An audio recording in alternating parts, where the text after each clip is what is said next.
Coming to you from Little Rock, Arkansas, welcome to Sips on the Rock with Legacy Wine and Spirits. Join hosts and store owners Johnny Akins and David Bevins, along with product expert extraordinaire Jake Dell, as we chat about booze, news, and other happenings in the wide world of wine and spirits. Now, let's get to sipping. We have another guest. Yeah, right. Welcome back, folks. Sips on the Rock. Hello. You know what I mean? Some of y'all might not recognize this face next to us, but I guarantee you know the page. They might recognize the caricature. I would say it's a pretty good representation, a little cartoon. Definitely. Yeah. Well, I mean, it's a little bit more red in real life than the blue you see on the screen. Yeah. And a little more gray as the days go along. Yeah. Aren't we all? We're all getting there. I've been there. So this is Kevin that's with us, has joined us today from the Mighty Rib. It's a very well-known, World famous Food blog. We will Food refrain blog. from making the fact that you have a restaurant joke. Too late. Right? Yeah. Yeah. I should have thought about that when I was naming the blog at 5 o'clock in the morning 13 years ago when I was sitting in front of my free blog site thinking, what the hell am I going to call this thing? Should have saw the future. But yeah, that kind of a weird name that I selected, but has a little bit of a meaning to me. My wife and I took a trip to Kansas City way back in the day when we were living in Houston at the time, and wanted to get back into writing. I was a sports writer, and I said, maybe I could write about food here. And just stuck with it. And we went up to Kansas City, had some great barbecue. We went to Oklahoma Joe's. That's what it was named at the time. It's since changed to Joe's Kansas City, I think.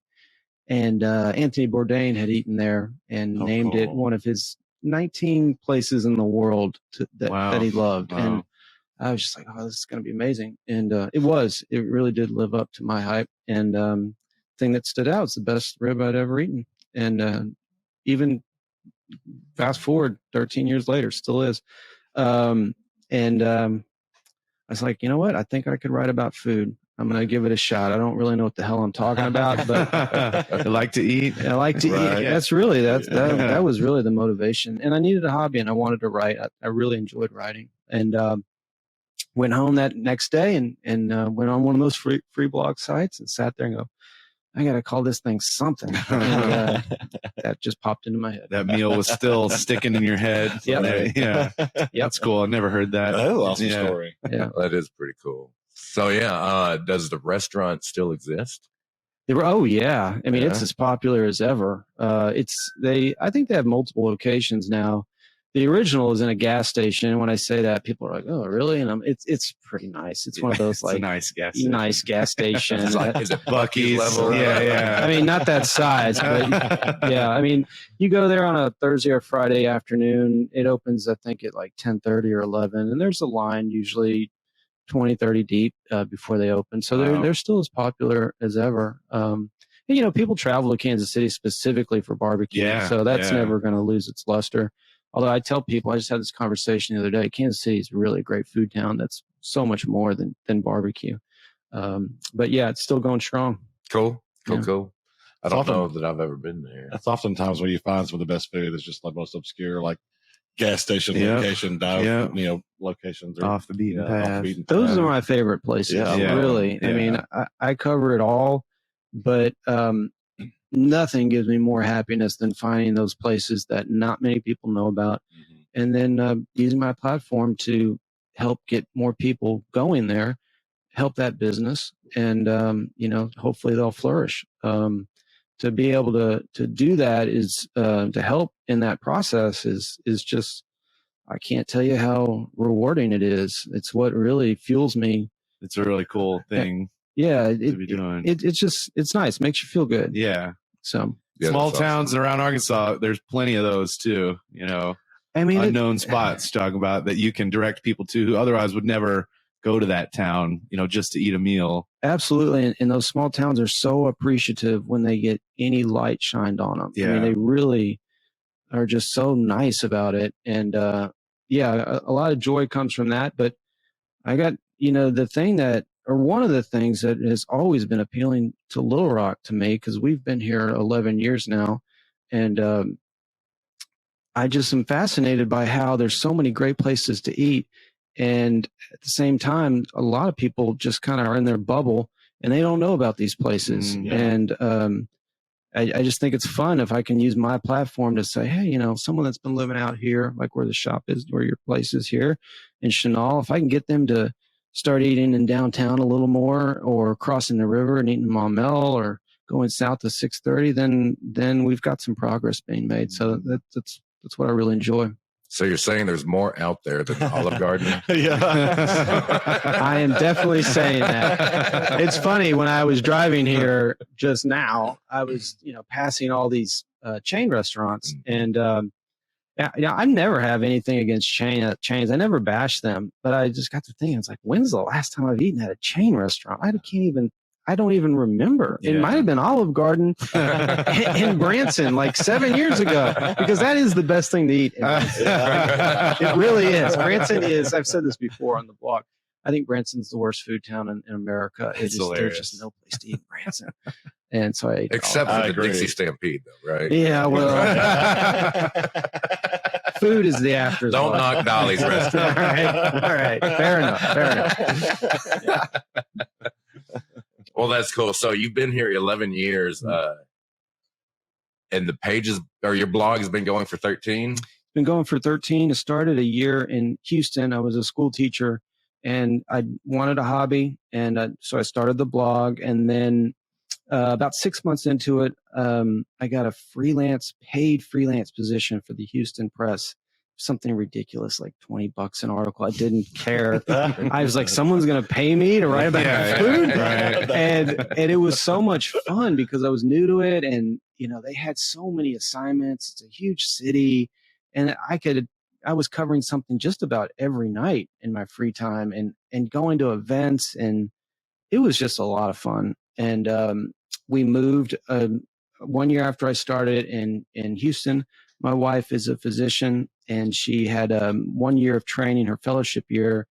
She got into a program at Boston. And so we had 2 young daughters, and we moved the whole family up to Boston, which was a huge shock to me. I thought I was going to spend my whole life in Houston, born and raised, friends, family, everyone's there. But it was too good of an opportunity to pass up. But we knew it was it was definitely for 1 year. It could have been the rest of our lives if we wanted to stay there. But I really dove into the Boston food scene too, because I didn't know what it had. If we were going to be there a long time, I was like, well, I want to continue to do this. And that was amazing and overwhelming. Like, I can imagine. Totally different from Houston, I'm sure. Yeah. And in the future, completely different from here in Little Rock. But, in Boston, I remember going to, my wife's like, you got to get out of the house. There was a food blogger convention right down the street from our apartment at BU, Boston University. And I walked in there. I didn't know a soul, obviously. And there must have been 150, 200 food writers, publishers setting up, like giving out book deals. I mean, it was people handing out cards, business cards. I'm just like, what the hell is going on here? What have I gotten myself into? And it really was eye-opening. It was interesting because in Boston, they don't care if you have a huge following. They just cared if you had a website name, anything. And you could go to events every night. And it is fun. It was fun for a while. But it taught me a lot about the things I did not want to do, and the things I didn't want to cover, how I didn't want to cover food. Specifically, I cannot express to you how uncomfortable it is when you go into a restaurant with a group of like 5 or 6 food writers or bloggers, and the restaurant knows you're coming, and they serve you the food, and it's all free, and they stand over you and they watch you eat it. And at first you're like, this is awesome. I'm eating, a free meal, and this is great.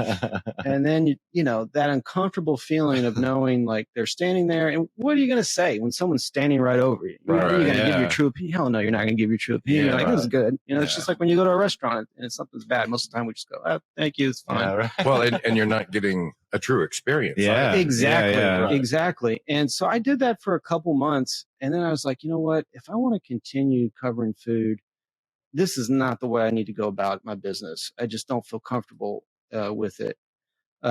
So my wife got an interview at UAMS, and we ended up moving down here to Little Rock. And when I came down here, I remember Googling like Little Rock restaurants. I knew nothing about this city, nothing.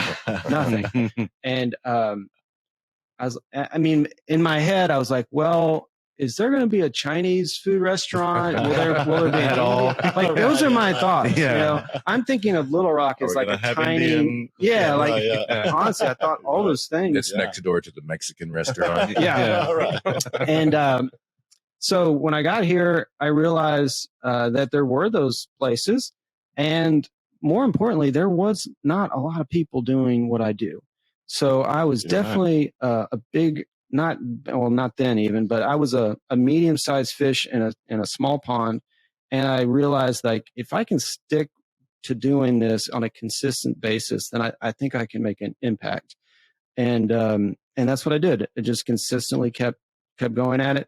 But also I really said, you know what? I don't want to be beholden to anybody. I don't want a restaurant to ever reach out to me and go, we want to pay for your meal. And believe me, that's happened. That still happens a lot. But I give them the spiel, like, I don't want to accept that. And it just makes things so much easier. And I'm very comfortable with what I'm doing. Yeah. And I hope there's a mutual respect. I hope the restaurant realizes, like, hey, I think this guy's in it for the right reasons. Because I see so many people doing what I do. They're in it for the wrong reasons. And, this is at its core, this is a passion project for me. It's not a job. I freelance wrote for a long time. I still do a little of it. I still write an article for the Arkansas Times. But when I moved here, I really started paid freelancing for publications throughout the state.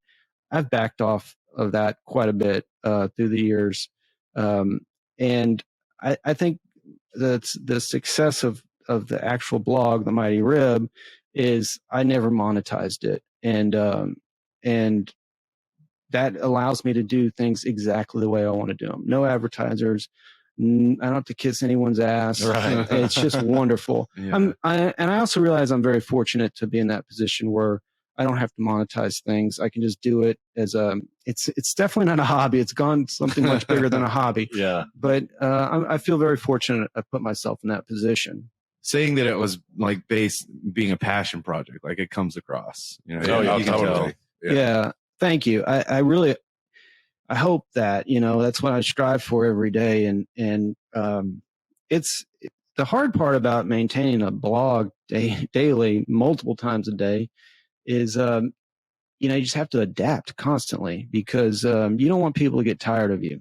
But at the same time, you want to be true to yourself. You don't want to be fake. And, what I try, hopefully, I'm successful at really having my true, genuine voice come across whenever I put something out there. Excuse me.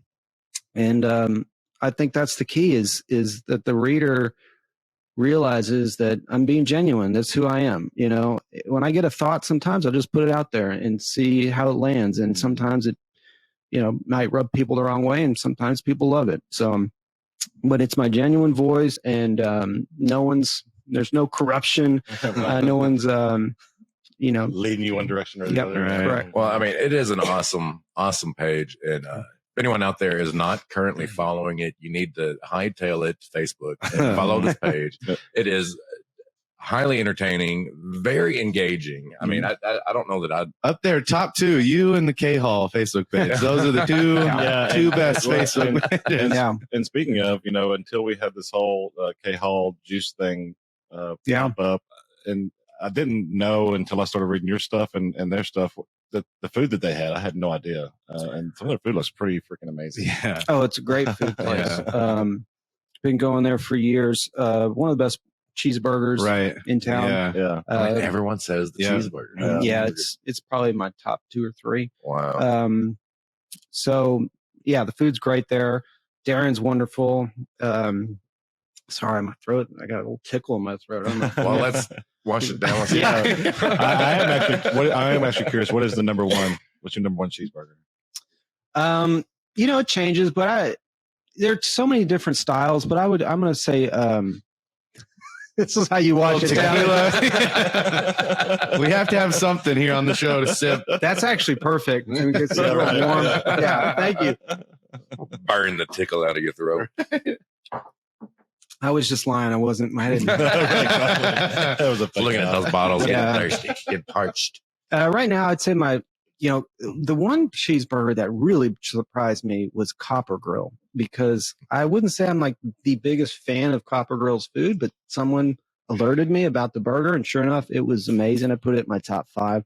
Wow. They make it with that candied bacon. That's so good. Oh, man. Yeah. So it kind of sets it off. Double patty.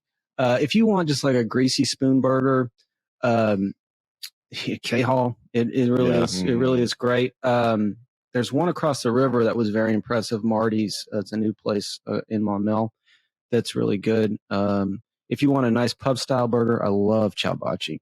Love Ciao Baci. I love Ciao Baci, period. Yeah, I do too. I have to be careful with Ciao Baci because it's probably my favorite restaurant in town. And I've known the chef since high school, and man, he just keeps killing it. Yeah, with everything he does. I've said this before. He's one of the few chefs in this city that if you plunked him down anywhere in the country, he would do well. Mm-hmm. He's that talented. Mm-hmm. And I love Ciao Baci. I love the feeling in there. I love how the food, when you look down, it looks upscale, but it's not pretentious. Yeah. And the prices are reasonable. So it doesn't have to be a once a year treat type thing. Yeah. Yeah. So I love Ciao Baci. Yeah. Absolutely. This is good. What are we it is Siempre Tequila Reposado. Yeah. Oh. That's good stuff. Estate grown, blended, and handmade, small batch stuff. It's really good. I had asked. We didn't know what to drink. With I was about to say, I asked him this morning. He's like, "Well, what do you like to drink?" Blah blah blah. Doing some show prep. And he's like, I like wine, beer, bourbon, just about anything. Yeah. So we go with tequila. Yeah. right. Hey, if it's good tequila, which this is, I'm happy. As long as it's good stuff. You know? I got a crash course in mezcal going down to Oaxaca for the first time. Oh, wow. And, that's on my bucket list. Wow. It should be. Yeah. I mean, I was kind of pushed by a friend to go there, and I'm so glad she was adamant to go there. But, traveling in general is very important to me. And as much as I love to travel, I love coming back to Little Rock. I mean, Little Rock is home now. Yeah. My family and I have really connected with this town more so than we ever thought. And frankly, I love the size of Little Rock. It's always been very appealing to me. Coming from a city as big as that's Pappy. Yeah, right. Coming from a city as big as Houston and then Boston and then here, I've always loved the size of Little Rock is so appealing to me because it's big enough, but not too big. Right, exactly. We have what we need, but you can still get across town 20 minutes without. Yeah, exactly. Yeah.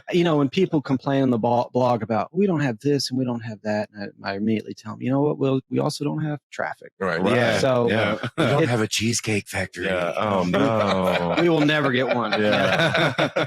Let's hope so. And that, like you said, it's always great to get out and travel and see those things and do those things. But I love coming back to Little Rock. Yeah. I say it all the time. It's great to get out and go and see, but there's really not a better place to come home and call home. Mm-hmm. Yeah. I see people complain about Little Rock sometimes, and I'm like, you've chosen. You've had it. Yeah. Yeah. It's nice. It's, and when I guess I complained a little bit before we moved here because you have perceptions of places, but if you make a decision to move someplace, I've always been of the belief that make the best of it and give it a fair shake, and that's what we did. And what we found was just this warm community. I've really connected with the community, and we've just been very thankful that we decided to, be here for such a long period of time, and we'll continue to do so. That's awesome. We are as well. Yeah. On that note of things that we could use here, I mean, I always want an Ethiopian restaurant to open up somewhere. Yeah. But we are fortunate, for the size, state and city that we live in.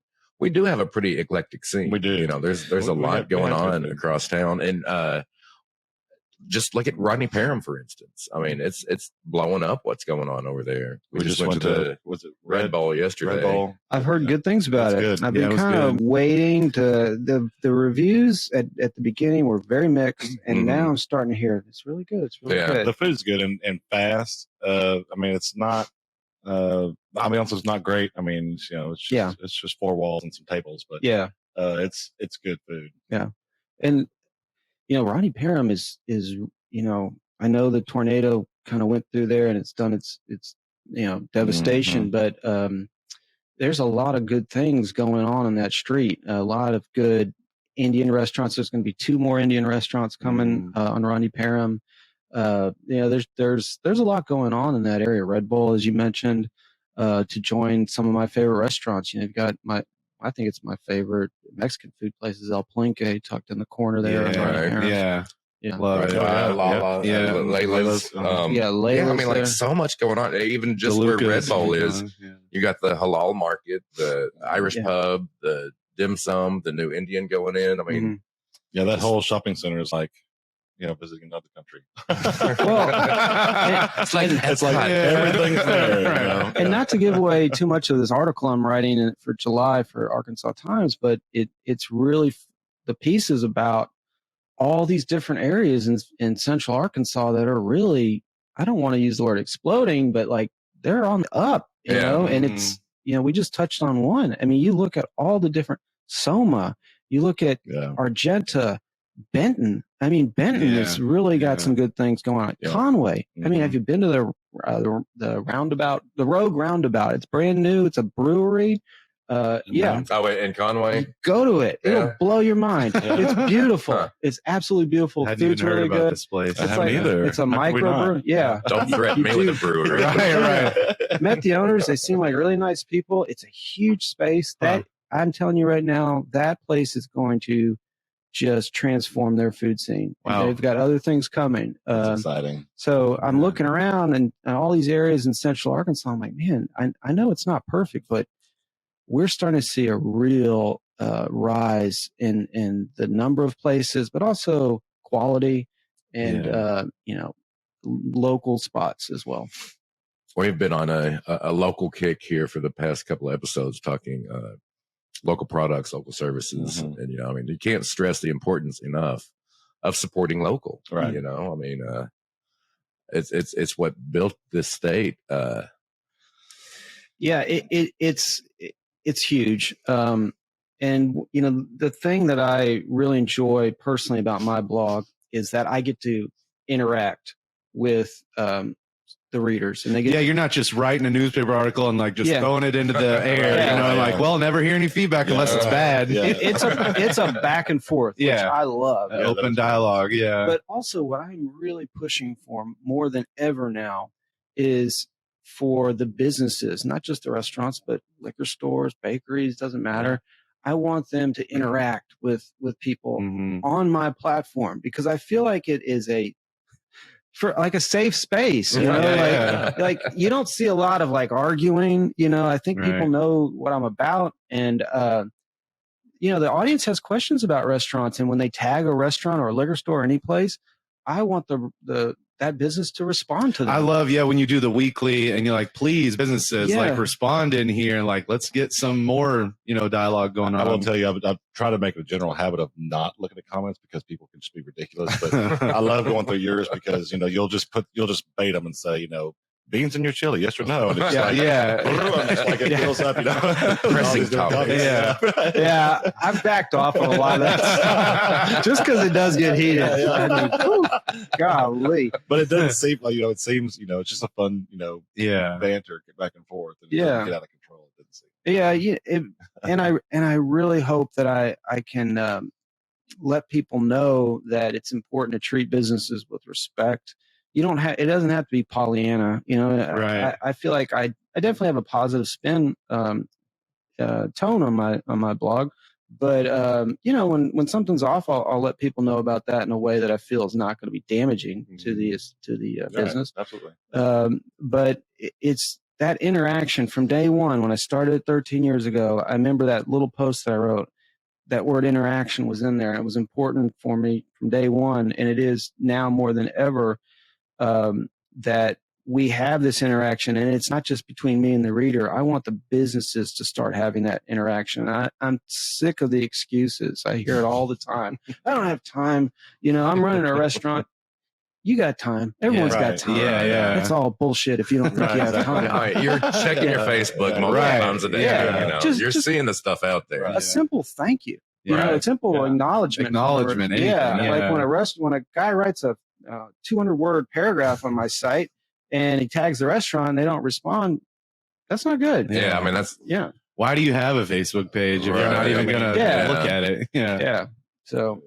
and one thing that gets frustrating with reviews and posts and whatnot is like people are harder on local independently owned establishments. You have a bad experience at one time at a local owned place and you're getting blown up online. Right. Yet McDonald's, 9 times out of 10 your crap's wrong there and you keep going back. And guess what? I've gone through a couple of those drive-thrus recently. The cost of fast food is every bit as high now as going and the food's getting smaller and smaller. Yeah. And the service is horrible. And, you may or may not get what you ordered. I just wrote back to a reader 10 minutes before I got here. So yesterday I went to this really cool little spot off Maumelle Boulevard. It's called Enjoy Chicken and Rice. It's like a hibachi place.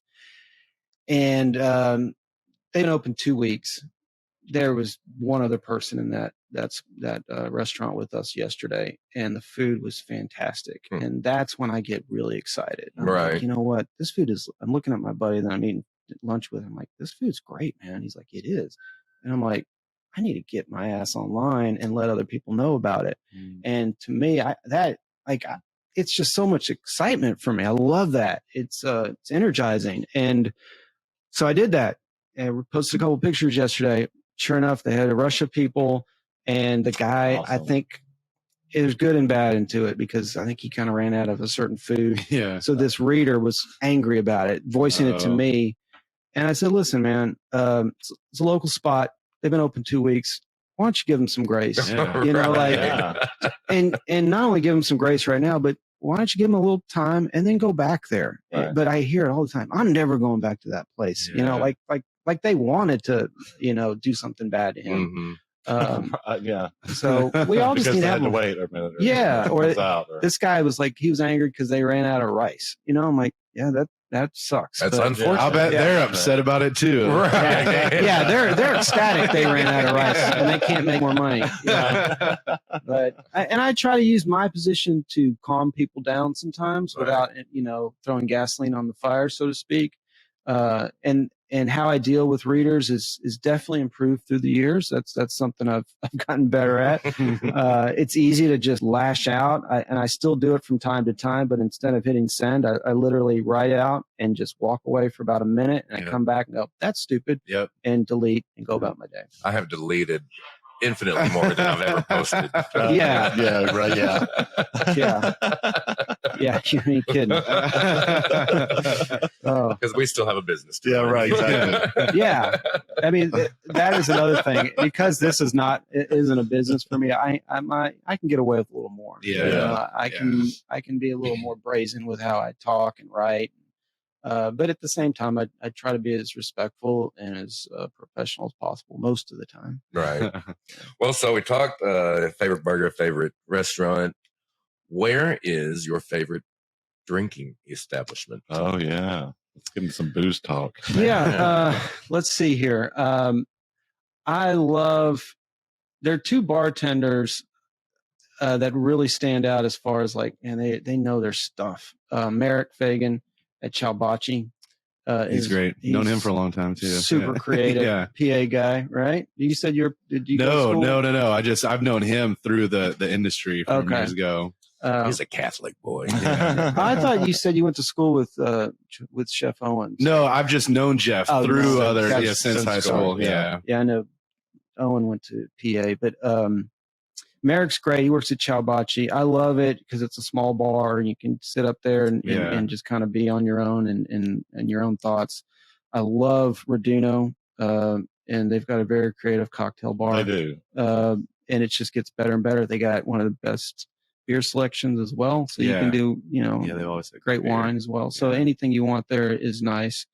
Rocktown's fun, Yeah, always a good time. You can get a good stout drink for low cost, comparably speaking. Rocktown, they're very creative. Like yesterday, I don't know if you saw it, they did that Vanderpump Rules spoof. No.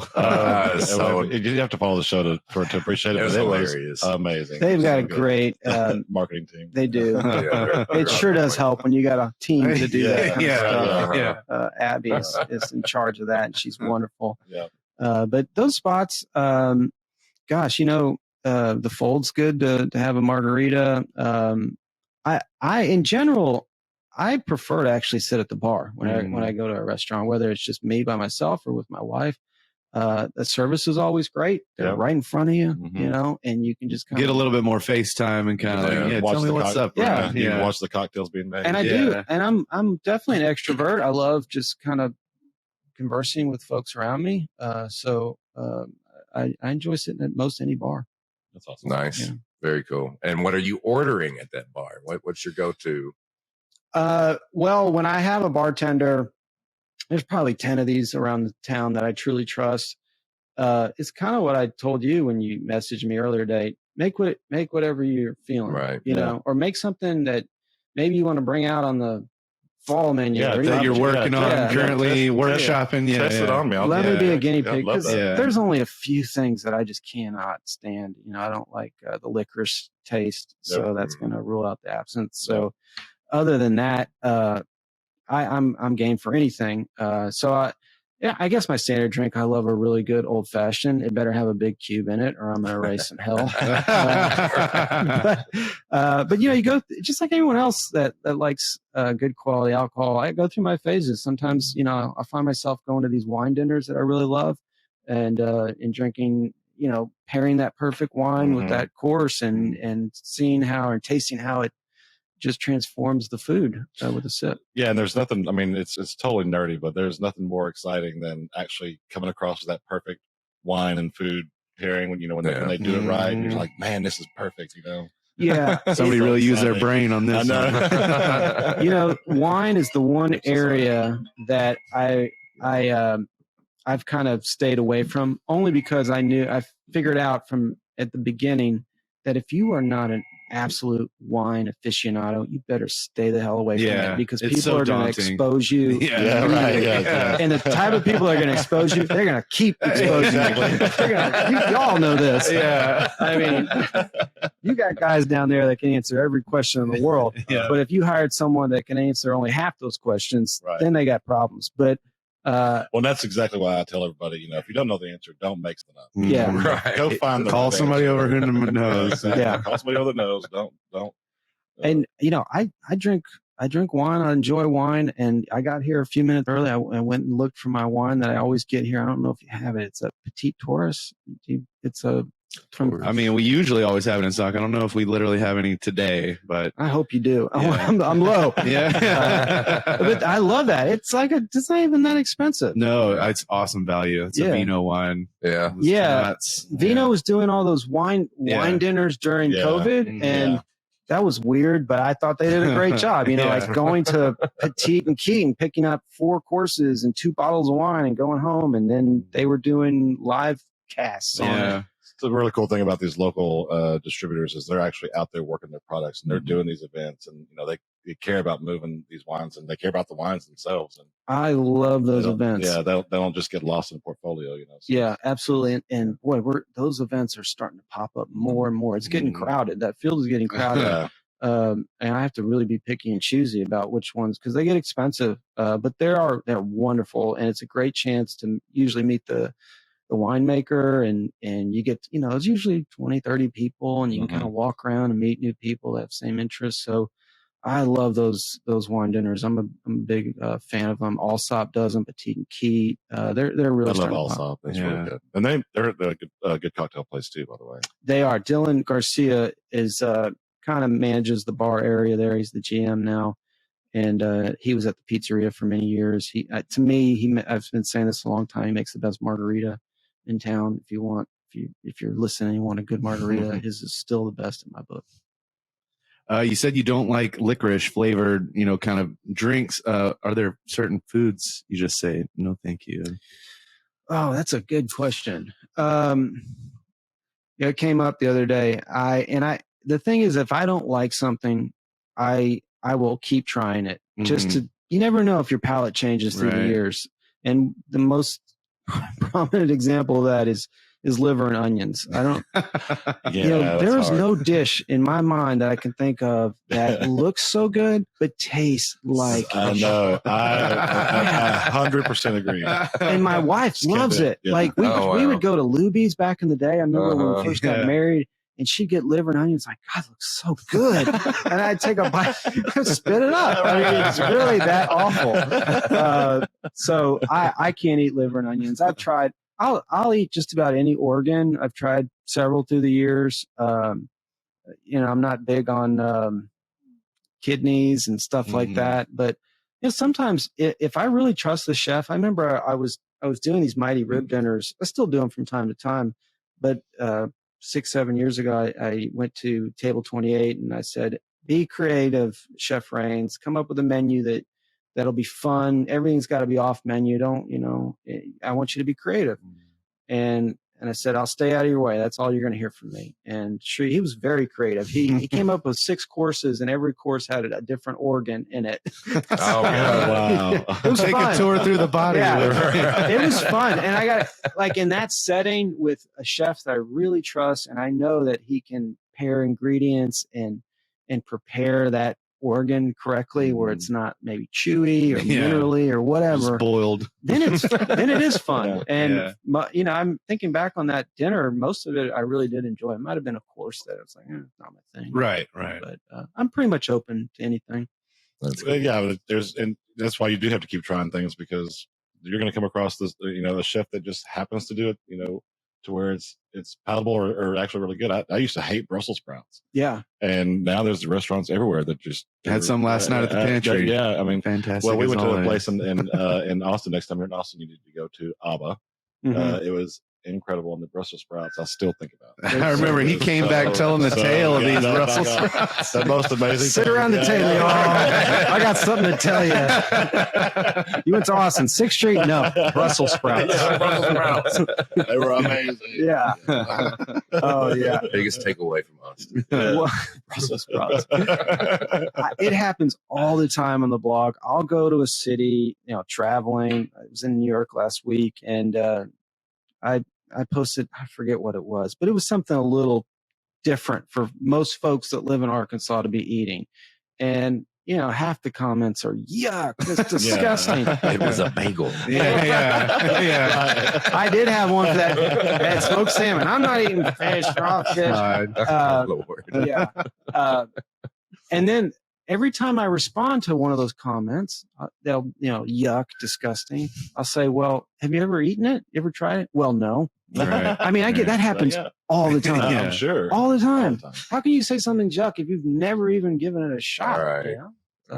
Just give it a chance is all I'm saying. That's the bottom line. Be more adventurous. Yeah, absolutely. On your plate, in your glass, in life, experiences. That's right. Places, people. Buy that plane ticket. Drink that drink. Yeah. I'm all for that. I want people, especially in this area, to be open-minded, get out of their neighborhood, like I said before, and really try some different things out, and go into that restaurant that you've driven by 1,000 times and never thought to go in there because maybe, I don't know, you just felt uncomfortable in some way, and give it a shot. One of the things, I'm working with Community Bakery the last several months now, and we're doing, it's going to end up being about once every 6 weeks, is these special dinners where community invites a chef, and usually it's a chef that's not like super popular. Right, so we're giving them a platform that's very cool. To cook for 50 people, multi-course meal. It's a good value, and we're trying to spotlight cuisines and chefs that don't get a lot of attention. And we just finished one with Afrobites. Madeira and Pop run an Afrobites food truck. And the food truck is open on the weekends. It's right by K Hall on Wright Avenue. And I've eaten there several times. And every time I'm sitting in my car eating their food, I keep thinking to myself, like, this is not only great African food, this might be some of the best food in Little Rock, period. I don't care. And I'm sitting in my car eating it. And again, like, I cannot wait to tell people. That's where my joy comes from. Yeah. Like, my God, if I can get 20 people trying out this food truck. Well, we live in a word of mouth town. If you can get 20 people talking, suddenly you can make some changes. Right. You know, and I love that. And so we had them at Community a couple weeks ago. They did a great job. It was wonderful. We're already setting up the next one.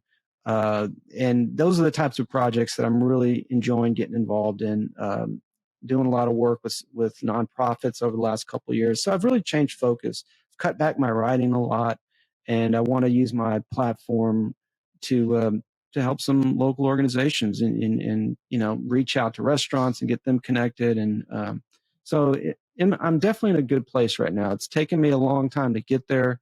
I think people think that you can just snap your fingers and be popular. Right, yeah. And, it's a grind. It is a grind. Right. I swear, I must meet with like someone that takes me out to coffee once every few weeks. Like, I want to be a writer, a blogger.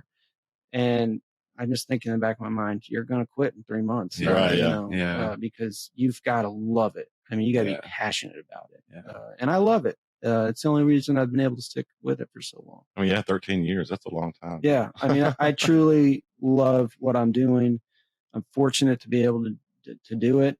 But I've seen people try to do it, and I'm thinking they're just either trying to make money or they don't really love food. And this is what they're into this week. Yeah. And then it just fades. Yeah. And, but I try my best to help as many people that want to get into the field as possible, because I remember starting out and reaching out to those people that were already, made it and big and had a name, and none of them would return a text or an email. I remember thinking, if I stick with this long enough and I get to be where I can affect some people's lives, like, I'm never just going to reject someone if they need some help. So I've really tried to be good about that.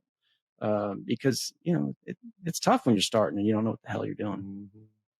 Eating and writing, drinking and talking. I mean, I could waste my time doing that. People think it's all fun and games, Right. and it is a lot of fun, but it's hard work. Yeah. Dedication. It really is. You gotta, you've got to sit down and do the actual work. Yeah, people think you just go eat and things just pop up on the screen. Yeah. It was either good or bad. That's right? right. Yeah. I mean, writing an article, that's time consuming. We're actually overtime, but real quick, did we find out what the smokers were about downtown? We did. Oh yeah. Not backyard or something. It's going to be a place. It's going to come. I've had a few people reach out to me. I can't speak about it yet because they're still trying to figure a few details out. But I think it's going to be Texas style barbecue. With those smokers, it's definitely going to be Texas style. Where downtown are we talking about? It's like Somebody just spotted them. You know where that Work Saban campaign building was? The sign is still up there. I think it's right by City Hall, close in Markham and State Street. Yeah. And your reader poll you did on out of towner recommendations. Yeah. What was the top there? People like the pantry. People like the root. I always take out of towners the root because I feel like it's a real Little Rock vibe, Southern charm, sort of. Root's awesome. With those dates at the pantry, love Pantry Crest. Love Pantry Crest. Yeah, I might go there tonight. Yeah, now that you say that, those dates are. Yeah, that's my wife's favorite appetizer. Oh yeah, she loves those. We ordered 2. Yeah, that's right. Yeah. I like those deviled eggs. They are good. With the Parmesan truffle crisp. Too truffly for me. Just give me the dates. You want a good deviled egg? Go to Terry Lynn's. Heck yeah. Oh yeah. We were there, all of us, not long ago, and JR did get the deviled egg side, and it looked like it was just like mashed into a cup. It is. But I was like, it's got to be good. Yeah. Damn right it was good. That's hilarious to say that. Yeah. You're right. It's jammed up in that cup. Yeah. Sit in your car and do what you got to do. That's right. We'll have to do that soon also. Yeah. Well, Kevin, it was Thanks so much for coming in. I have thoroughly enjoyed this This is episode great. and visiting with you, and I'd really love to do it again. Absolutely. And Yeah. I'm honored that you invited me, and I really had a great time talking with y'all. Awesome. Well, we'll do it again. Yeah. You know. Maybe Sounds we'll good. have food and drink next time. And for to drink. And for the drink and for the table. Well, you know what we're going to do next time? We're going to have to invite Darren. He's going to be pissed at me. The K Hall guy. Right. I'm already hearing him yelling at me. You didn't invite me. So, Deal. Next time. Yeah, we do need to get him have on. that, Yeah. As long as he brings some burgers. Yeah. There you go. So everybody go out and follow the Mighty Rib. Stay in touch with him because he's got a lot of good information. So All the food pics on All there. the food Always have your pics. mouth watering. And the hearty banter. yeah, Yeah. You know, I mean, Yeah. it's good times. unmatched. All All right. Well, thanks again, y'all. Tune in next time, like and share. keep on sipping. Keep on sipping. Remember to subscribe to our podcast, Sips on the Rock, and like us on all the socials to keep up with what's new in the wide world of alcohol. Shop LegacyLR.com for curbside pickup or local delivery. Remember, for better service and better selection, shop local. Please enjoy responsibly. Cheers.